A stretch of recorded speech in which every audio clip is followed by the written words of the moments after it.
అది. బానే ఉంది సార్ జింగిలి అని అంతే. మీరు సార్ మీరు చాలా సంతోషంగా ఉన్నాను సార్ జీవితంలో ఎప్పుడైనా. Very good. అంతేనా? హ్మ్. అంటే సినిమా కొంచెం కంప్లీట్‌లీ లవ్ స్టోరీ కదా సార్.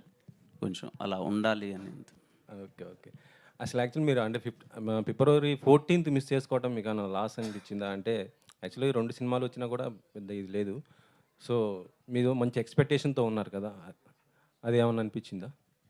అంటే ఆ 2 సినిమాల గురించి నేను మాట్లాడాను సార్. బికాజ్ అదర్ ఫిల్మ్స్ గురించి. బట్ 14థ్ ఒకవేళ నిజంగా అనుకున్నట్టు వర్క్స్ అన్నీ అయిపోయుంటే 14థ్ వద్దామన్నదే ప్లాన్ సార్. అంటే లవ్ సినిమా బావుంటది 14థ్ కని.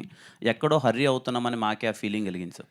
ఏదో తొందరపడి ఏసేస్తున్నాం ఆ సినిమా వద్దు. కొంచెం టైం తీసుకొని ప్రాపర్‌గా ల్యాండ్ చేద్దాం ఫిల్మ్ అని ఆ రోజు రాకపోవడం అయింది సార్. అది కంప్లీట్‌లీ వేరే డిసిషన్ ఏం లేదు సార్. కొంచెం అన్నీ చూసుకొని జాగ్రత్తగా వద్దాము. ఎందుకంటే మా సినిమాలో ఇంకా పాటలెక్కువున్నాయి. మేమేదో తొందరగా పాటలు వదిలేస్తున్నాం. రీచ్ అవ్వడానికి టైం పడతది. కొంచెం నిదానంగా వద్దామన్నందుకే స్పేస్ తీసుకున్నాం. సోషల్ మీడియాలో కేవలం హీరోయిన్స్‌తో చాటింగ్ అనేసి అంటున్నారు. నిన్న హీరోయిన్స్‌తో చాటింగ్ చేస్తున్నారు. మాతో మాట్లాడరని ఫ్యాన్స్ మిమ్మల్ని నేను మాట్లాడాను సార్ వాళ్ళతో. నేను మాట్లాడారు. అందరితో మాట్లాడతాను సార్ నేను అందరితో. ఓకే. అమ్మాయిలతోనే చాలా తక్కువగా మాట్లాడతా. ఇంకా సిగ్గు అంత పోలే గానీ, అబ్బాయిలతో చాలా బాగా మాట్లాడతా సార్. ఓకే. రుక్సానా నిన్న మీరొక ట్వీట్ చేశారు సాంగ్ పైన. సారీ నిన్న మీరొక ట్వీట్ చేశారు కదా! బీటీఎస్